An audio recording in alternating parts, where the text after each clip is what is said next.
Hey everybody, welcome to the channel, or welcome back if you're new. I'm Steven, this is Northwest Small Batch Brewing, and I'm just going to get right into it today, so please don't forget to like, subscribe, that way you get notified every time I put out a new video. There's a ton to go through. I have some notes because it was just too much to all put together, so hopefully that'll keep me a little bit on track today. Final gravity. So this whole video came about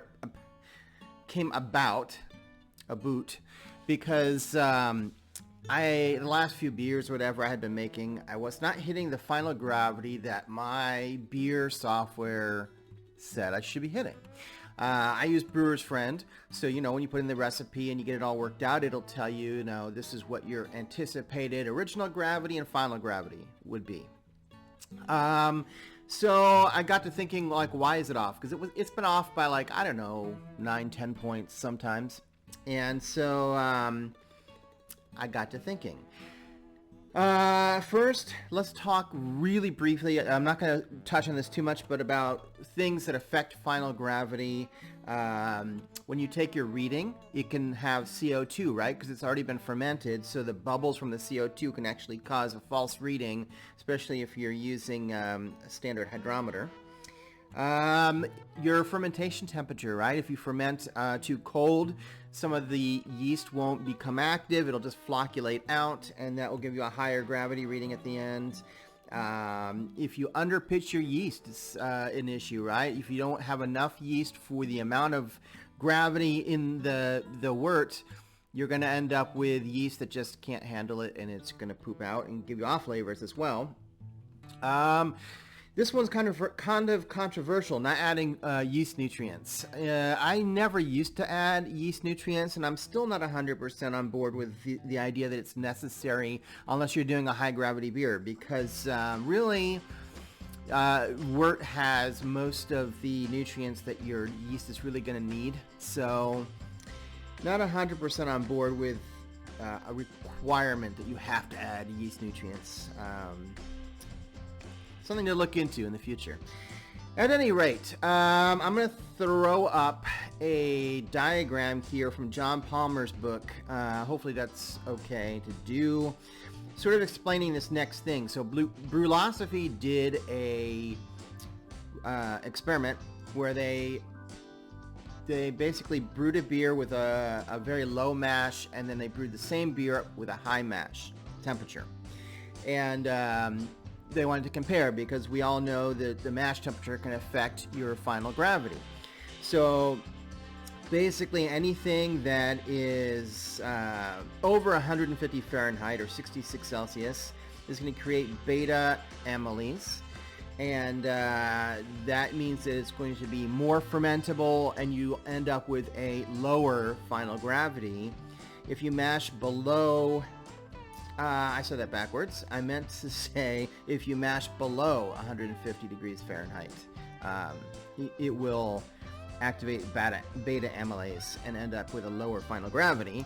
Whereas if you mash at a higher gravity, like 154 Fahrenheit, 68 Celsius or higher, you're going to activate alpha amylase, and that is going to end up with less fermentable sugar, meaning a higher final gravity.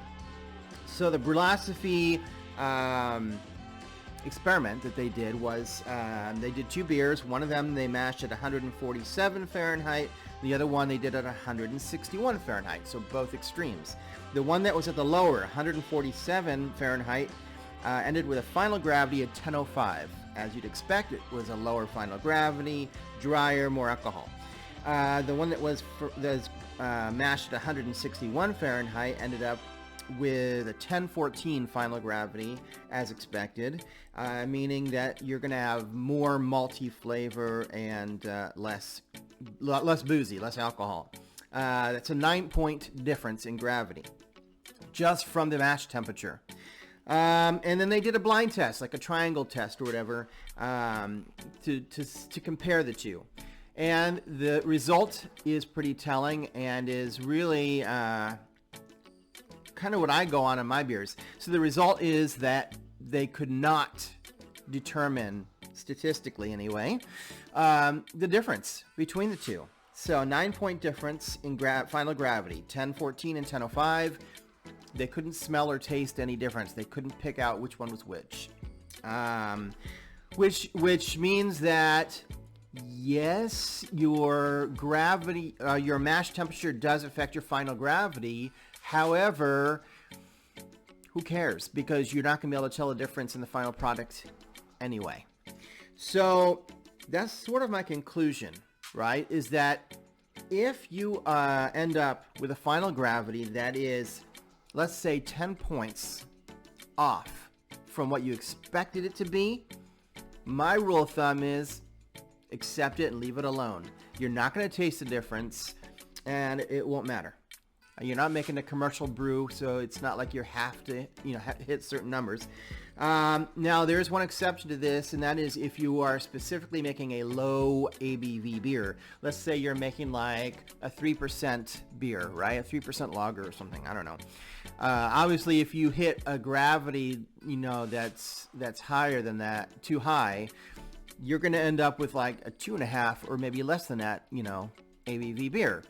So when you're in that position where you just don't have wiggle room, then I would suggest that you either give yourself a buffer by adding a little extra base grain when you're mashing, or just make sure you're mashing at the lower end, like a lower temperature, so that you can make sure you're getting more fermentable sugars at the end, and gives you a much better chance of hitting that final gravity. Because if you mash at a higher temperature, you're probably not going to hit the final gravity that you want, and your ABV will be off. But otherwise, I don't think that's really an issue. And I mean, 10 points, like if you're making a 5% beer, whatever, just take it. That being said, one last thing I wanted to point out about final gravity that people may not realize: your brewing software may be messing with you.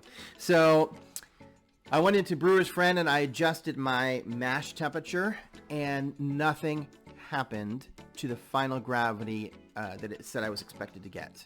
Meaning, at least for Brewer's Friend, they don't take into consideration your mash temperature when calculating your final gravity. They do let you adjust the attenuation percentage of the yeast, so you can either play with it down there, or at least make sure that the attenuation that they have listed seems like it's a correct number for the type of yeast you're using. But it's an interesting thing to make sure you keep aware of, that you could be 10 points off on your final gravity simply because Brewer's Friend is not accounting for that mash temperature change. So I guess the other possibility you could do is, if you're going to mash at a higher temperature, adjust the attenuation a little bit on the yeast in Brewer's Friend so that it will adjust your final gravity expectation at the end. Like I said, if you're within 10 points, I think that's a win. So at any rate, I hope that it helps. If you're having trouble hitting your final gravity and you've done all these things and you've run through the list and you're still not hitting it, it could just be your software that you're using or whatever. But also, unless you're way off, don't worry about it. I will say, because I have about 30 seconds left before I want to cut this off, if you do end up being way over, like way off, more than 10 points off, and you want to try to fix it, there's a few things you can try to do. For example, you can do what's called the swirl. You gently sort of swirl your fermenter so that you try to mix basically the yeast that's flocculated to the bottom, remix them up back into solution, and sometimes that can get them going again. Raising the temperature of your wort in the fermenter. Don't do this drastically. The yeast does not like being messed with like that. So, a degree or two a day, it's just very slow changes in temperature are your best bet. And obviously you don't want to go crazy, right? Don't raise the temperature up super high. But, if you're fermenting at like 65 degrees Fahrenheit, maybe you slowly raise it up to 70 and see if it kickstart any of that yeast. Last thing you can try, and this is controversial a little bit, is throw in some champagne yeast. It is a wine yeast, so some people really do not like that idea. It's controversial, like I said, but champagne yeast tends to attenuate out significantly more than just regular ale yeast. So it is possible. If nothing happens, then you're not probably gonna get it to budge. So at any rate, I will see you guys all back here in a week for another full video. Thanks for stopping by. Thanks for watching, and keep on brewing. See you soon.